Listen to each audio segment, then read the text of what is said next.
তারা এই হত্যাকাণ্ডের বিচার করবেন না, কারণ তারা নিজেরাই হত্যাকারী। তো আপনি হত্যাকারীর কাছে কি করে হত্যাকার চাইবেন? যারা নিজেরা রাজাকার তারা অপরকে বলে রাজাকার। পৃথিবীতে এর চেয়ে বড় পরিহাস আর কি আছে? রাজনৈতিক সমাধানের প্রথম পদক্ষেপ হচ্ছে বর্তমান সরকারকে নিঃশর্তভাবে ক্ষমা প্রার্থনা করে পদত্যাগ করতে হবে। এই পদত্যাগ ছাড়া নতুন কোন রকমের ব্যবস্থা আমরা যেতে পারবো না। এবার একটা জিনিস দেখায়, চমকায় যাবেন। জয় বাংলা। আমরা চাই নিজেদের নয়, আমরা চাই অধিকার, অধিকার, অধিকার। জয় বাংলা। ধন্যবাদ, ধন্যবাদ। বাংলাদেশ জিন্দাবাদ। জাতীয়বাদী জাতীয়বাদী দল বিএনপি জিন্দাবাদ। মরহুম খালেদা জিয়া, মরহুমা খালেদা জিয়ার মাগফিরাত করে, জিয়া রহমানের রুহের মাগফিরাত করে। আমি এখানে আমার সংক্ষিপ্ত বক্তব্য শেষ করছি। আল্লাহ হাফেজ। জয় বাংলা। ব্যক্তিগত পুরা বিশ্বাস, আপনি কি মনে করেন যে মীর কাসেম আলীরে আমরা যে ফাঁসির ব্যবস্থা করতেছি, আগামী 30 তারিখে তার শুনানি হবে, তারই 100 কোটি 200 কোটি 500 কোটি টাকা যাচ্ছে কই? আপনি কি মনে করেন এগুলা সে আমরা যাওয়ার আগে আমাদের বিরুদ্ধে ব্যবহার করে যাবে না? এটা 100% থাকে না, এটা ব্যবহার করতেছে আমাদের বিরুদ্ধে, আমাদের লোকগুলারে নষ্ট করতেছে। এদের মেইন কাজই হচ্ছে কি আমাদের ইমানদারদেরকে নষ্ট করা। তো আমি অনেক কথা বুঝে দিচ্ছি, কিছুটা আবেগপ্রবণ, কারণ আওয়ামী লীগ কতটা করি নাই, যতটা ট্রাইব্যুনালে যাওয়ার কারণে এখন করতে হয়েছে, কারণ কপালে মিলে গেছে আওয়ামী লীগের সাথে। কারণ শেখ হাসিনা বাঁচলে প্রসিকিউটর আমরা হয়তো বাঁচবো, আমরা কেউই বাঁচবো না, এটা নিশ্চিত পাই গেছি আমরা। আমার জন্য দোয়া করবেন, আপনাদের জন্য অনেক বেশি দোয়া রইল। আর জননেত্রী শেখ হাসিনার জন্য দোয়া করবেন যে উনি যেন বেঁচে থাকে। কেন জানি আমার মনে হয় সার্চের লিডারশিপ, উনি যদি শুধু বেঁচে থাকেন তাহলে আমাদের অনেকগুলো লোক মরে গেল কিছু আসে যায় না। উনার জন্য একটু দোয়া করবেন। আর সভাপতি আপনারা যারা আছেন সবার প্রতি আমার অনেক বেশি দোয়া থাকলো। সবাইকে ধন্যবাদ। জয় বাংলা, জয় বাংলা।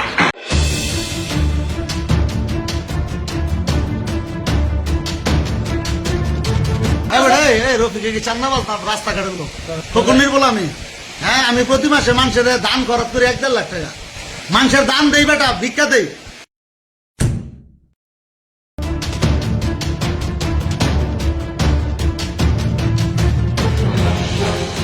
ডেলি চাঁদা 200 টাকা দিত আমাদের এখান থেকে। কাগজ বর্তমান বিএমপি সিটি কর্পোরেশনের কথা কইয়া নিতেছে, ও বিএমপির এই রিসিপ্টটা তো আয়ার আম করতে টারি তো চলো আর বিএনপি নেতারা নিতেছে। আপনি 200 টাকা করে দিতে হয়। হ্যাঁ, এইটা 300 নাম কইছে কেন জানা গেছে?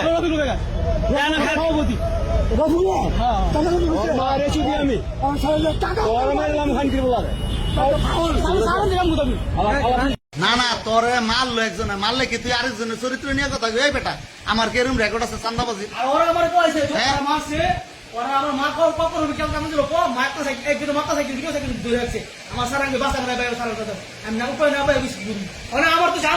তুই মরে যাবি গা? তুই এর লেগা ভদ্রলোকের নামে তুই খারাপ কথা কবি? তুই ভদ্রলোকের সাথে খারাপ কথা বলবি বেটা ফাজিল? তুই মরে যাবি কেউ না? তোর বাপের কথা, তোর মার কথা, তোর কথা আমি তোর চাকরি দিছি, তুই এনে তোর মারতাছে, তুই এলে কবি যা রফিক রফিক চান্দাবাজ রাস্তাঘাটে গুলো ফকুন্নির বলে আমি। হ্যাঁ, আমি প্রতি মাসে মানুষের দান খরচ করি 1.5 লাখ টাকা। মানুষের দান দেই বেটা, ভিক্ষা দেই। আমার বাপের শত শত কোটি টাকার সম্পত্তি ফালাই দিছে, মানুষের দিয়ে দিছে। আমি একটা ফ্রিডম ফাইটারে বলা। ডেমরা এলাকায় 5 তারিখের পরে আমি তো ঠান্ডা রাখছি, কি গো ভাই? ঠান্ডা আমি রাখছি না? আমি তো করে এলাকার মানুষের নিরাপদ রাখি, আমি চান্দাবাজ জমু। ভাই আমাকে বাঁচান, আমাকে মেরে ফেলছে না ভাই। আমার গলা ছিল কিন্তু কথা বলতে পারতেছি না ভাই, আমাকে বাঁচান, আমাকে বাঁচান। এখানে সবাই আছে ভাই।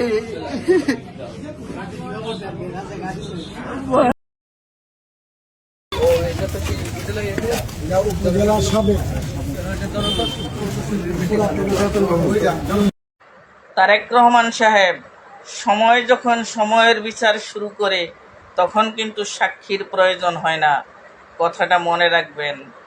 জামাত ইসলামকে নিষিদ্ধ করবার কথা বলে যিনি তোপের মুখে পড়েছেন তিনি একজন বাঘের বাচ্চা। সত্যিকার অর্থে যেহেতু মুক্তিযুদ্ধকে ধারণ করি, আমরা মুক্তিযুদ্ধকে লালন করি, একজন মুক্তিযোদ্ধার সন্তান হিসেবে আমরা চাই সংসদের বাইরে থেকে জামাত ইসলামকে নিষিদ্ধ করবার জন্য ইউনিটে ইউনিটে, ওয়ার্ডে ওয়ার্ডে, উপজেলায় উপজেলায়, জেলায় জেলায়, বিভাগে বিভাগে সত্যিকার অর্থেই প্রতিহত করবার ডাক দিতে এবং জনগণকে ঐক্যবদ্ধ করতে। আমরা ঐক্যবদ্ধ হলেই জামাত ইসলাম নিষিদ্ধ হতে বাধ্য, কারণ এই জামাত ইসলাম আমার 2 লক্ষ মা বোনের সম্ভ্রম নিয়েছে। এই জামাত ইসলাম আমার 30 লক্ষ প্রাণ নিয়েছে। এই জামাত ইসলাম আমার যুদ্ধাপরাধী হিসেবে প্রমাণিত, মৃত্যুদণ্ডপ্রাপ্ত, সাজাপ্রাপ্ত আসামি রাজনৈতিক প্ল্যাটফর্ম। সেই জামাত ইসলামকে প্রতিহত করবার জন্য সংসদের বাইরে ঐক্যযোগে, ঐক্যভাবে আমাদেরকে এগিয়ে যেতে হবে। আসসালামু আলাইকুম। আমার এই ভিডিওটা সর্বোচ্চ শেয়ার করবেন। আমি 2 দিন আগে বলছিলাম না যে ইসকন একটা পরিকল্পনা হাতে নিয়েছে মুসলমান মেয়েদেরকে টার্গেট কইরা, কারণ তাদের ছেলেদেরকে পরিচয় গোপন রেখে মুসলমান মেয়েদের প্রেমের পাদে ফালায় হয় প্রেগনেন্ট করে, না হলে 2 মাসে অন্তঃসত্ত্বা করে তাদেরকে মুসলিম হতে বাধ্য করতেছে। তো এই বিষয়টা অবশ্যই আপনারা খেয়াল রাখবেন, যারা পরিবার আছেন, আত্মীয় স্বজন আছেন। আর মেয়েদেরকে সাবধান, আপনারা যৌন কোনো ছেলের সাথে কথা বলেন, অপরিচিত ছেলের সাথে, অবশ্যই আপনারা পরিচয়টা আগে জানবেন, তারপর আপনি প্রেম করবেন। আসসালামু আলাইকুম।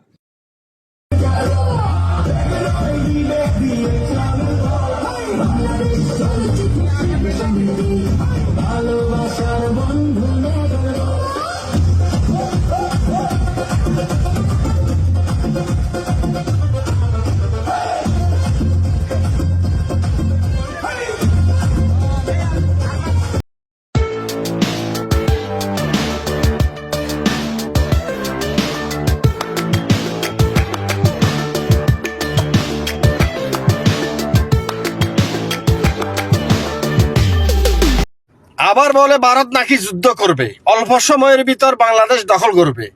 দেখেন তার কাটার ভিতরে তারা কিভাবে লেজ গুটিয়ে পালাইতেছে। এদের কি সাহস আছে? বিড়ালের মতো বাংলাদেশ 7 জন বাচ্চারা ওখানে গিয়ে ধমকি দিচ্ছে লাঠি ছোটা দিয়ে, আর এরা কি করতেছে? পালাইতেছে। এরা নাকি যুদ্ধ করবে। এরা যুদ্ধ যখন লাগবে, এই যে দাদা বাবুর ছেলেরা ফালাইবে সবাই। যদি লাগে যায় মুসলিমরা যুদ্ধ করবে, এটা বাস্তব। তারেক রহমানের সরকারের নেতৃত্বে একজন দেশদ্রোহী, ভারতের এজেন্ডা এবং আওয়ামী লীগের নেত্রী, দেহরক্ষক বর্তমান স্বরাষ্ট্রমন্ত্রী কিভাবে এই সরকারের এখনো পর্যন্ত বহাল তাবিজ আছেন? জাতির কাছে প্রশ্ন, জনগণের কাছে প্রশ্ন। তারেক রহমান তো গণতন্ত্রের নেতা। আপনার তো সোশ্যাল মিডিয়ার সম্পর্কে অভিজ্ঞতা আছে, আপনাদের সোশ্যাল মিডিয়া সম্পর্কে জানেন। যখন খুনি হাসিনা, ফ্যাসিস্ট হাসিনা, সুরেশের হাসিনা আপনার কোনো বক্তব্য বাংলাদেশ টেলিভিশনে প্রকাশ করতে দিত না, সেই সময় একমাত্র এই সোশ্যাল মিডিয়া, অনলাইন আপনার সমস্ত বক্তব্য জাতির কাছে তুলে ধরত। যখন আপনার কোনো আজকের বড় বড় বিএনপি নেতারা কোনো খুনি হাসিনার বিরুদ্ধে সাহস নিয়ে কথা বলতে পারত না, জনগণকে উজ্জীবিত করতে পারত না। হ্যাঁ, সমাবেশ ডাকাইতো আপনাকে খুশি রাখার জন্য, একটা রাজনৈতিক দলের পদ টিকিয়ে রাখার জন্য, একটা দলের নেতা হিসাবে তাকে কথা বলতে হয় সেই হিসাবে। কিন্তু এই সোশ্যাল মিডিয়ার মাধ্যমে সমস্ত বাংলাদেশ জানতে পারতো আজকে সেখানে মিটিং আছে, এই সমাবেশ আছে, সেই সমাবেশ আছে। কিন্তু নেতৃত্বের ব্যর্থতার কারণে খুনি হাসিনা 16 বছর 15 বছর বাংলাদেশে টিকে ছিল এবং হাজার হাজার মা বোন সন্তানকে গুলিবিদ্ধ করেছিল, লক্ষ লক্ষ নেতাকর্মীকে ঘরছাড়া করেছিল। সেই সোশ্যাল মিডিয়ার ভরসায় আপনার সমস্ত বক্তব্য যখন জনগণের কাছে পৌঁছে যেত, সেই সোশ্যাল মিডিয়াকে আপনি আজকে তুচ্ছ মনে করছেন কেন? কথাটা এই কারণে বললাম, শ্রীলঙ্কা সারাদিন সম্পর্কে যখন একটা বাজে মন্তব্য করা হয়, তার বিরুদ্ধে যখন কথা বলা হয়, তখন সমস্ত দেশবাসী সেখানে মানে যতটুকু সম্ভব নেটওয়ার্কের মাধ্যমে সেখানে বেশিরভাগ মানুষ ঘৃণা প্রকাশ করে। এটি তো গণতন্ত্র। কিন্তু সেই একজন নেতা আজকে বাংলাদেশের স্বরাষ্ট্রমন্ত্রী হওয়ার পরে আপনি যখন চায়না গেলেন, সেইখানে একজন ভারতীয় এজেন্ডা, একটা খুনি হাসিনা দোসর।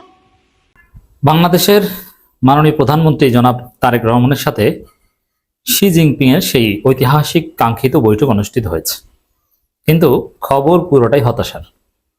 বাংলাদেশের জন্য হতাশার, বিএনপির জন্য আরো হতাশার। এমনকি হতে পারে যে বিএনপি সরকার পড়ে যাবে, বিএনপি সরকার পতন হবে। বিএনপি সরকারের টিকে থাকার যে প্রধান অনুষঙ্গ যেটা হতে পারত, সেটা চীন সফর থেকে তারেক রহমান অর্জন করতে পারেনি।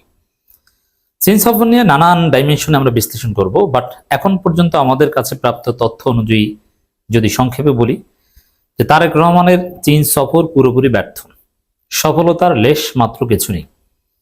আমরা যে স্বপ্ন দেখেছিলাম, খলিল রহমানরা যে স্বপ্ন দেখিয়েছিল, ভারতের আধিপত্যবাদের কবল থেকে বাংলাদেশ মুক্তি পাবে, চীনের সাথে বাংলাদেশের একটা কৌশলগত সমঝোতা হবে। সবচাইতে বড় বিষয়, ভারত যেসব বিষয় নিয়ে চিন্তিত ছিল যে চীনের সাথে বাংলাদেশের এইসব বিষয় হয়ে যায় কিনা, সেরকম কোনো বিষয় হয়নি। এর মানে চীন সফরে এখন পর্যন্ত যা ঘটেছে তাতে ভারত খুশিতে খুশি। এর ফলে দেখবেন যে ভারতের যে কিছু ষড়যন্ত্র, যেমন বাংলাদেশের সাম্প্রদায়িক দাঙ্গা লাগানো, রাম মন্দির নিয়ে, এই সেই নানান নিয়ে, ইসরায়েলের যে ষড়যন্ত্র, যেমন কালেমা খচিত পতাকা, হামাসের উত্থান দেখানো ইত্যাদি ইত্যাদি, এগুলো কোনো সমস্যা হবে না, কারণ চীনের সাথে তো কিছু হচ্ছে না। ভারত ইসরায়েলের জন্য চিন্তার কিছু নাই। চীনের সাথে তারেক রহমান তেমন কিছুই করতে পারেননি। খুবই হতাশার।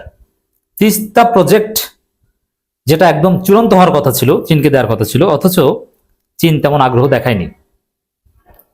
চীনের সাথে কতগুলো সমঝোতা স্মারক সই হয়েছে। আমি যখন কথা বলছি তখন পর্যন্ত জাস্ট এমওইউ সাইনের কথা জেনেছি। 17টা এমওইউ সাইনের খবর আমরা পেয়েছি। আমি তালিকাটা দেখলাম যে এগুলো কি, আমি আশ্চর্য যে এগুলো ধুয়ে আমরা পানি খাবো। বাংলাদেশ থেকে কাঁঠাল রপ্তানি করবে চীনে। বাংলাদেশে তো অনেক কাঁঠাল হয়, এখন নাকি বাংলাদেশে কাঁঠালের সিজন, তাই না? আমার দর্শক আপনারা জানেন, সেই কাঁঠাল বিক্রি করা যায় কিভাবে চীনে, এই বিষয়ে কোনো চুক্তিও না, একটা সমঝোতা স্মারক। সমঝোতা স্মারক কি, সামনে একটা চুক্তিতে যাওয়া যায় কিনা এ বিষয়ে একটা একমত, যে পরবর্তী পদক্ষেপের জন্য, মানে বিয়ের আগে যে প্রেম করে না, এটা অনেকটা এরকম, যে প্রেম করে দেখি, একটু ডেটিং করে দেখি যে বিয়ে করা যায় কিনা। সমঝোতা স্মারকের মর্যাদা এর চাইতে বেশি কিছু না। প্রেম করলেও তো 2-4 দিন ডেটিং করে বা রেস্টুরেন্টে খায় ওরকম, আর বিয়ের পরেও স্ত্রী নিয়ে রেস্টুরেন্টে যায়। একটু কাঁঠাল বেচা কিনার প্রেম। আর এই চুক্তিগুলো কি দেখেন, বাংলাদেশ সরকারের সাথে গুরুত্বপূর্ণ, উল্লেখ করার মতো, বাংলাদেশের পররাষ্ট্র নীতিতে বা বাংলাদেশের ভূ রাজনীতিতে প্রভাব বিস্তার করার মতো কিছুই নেই।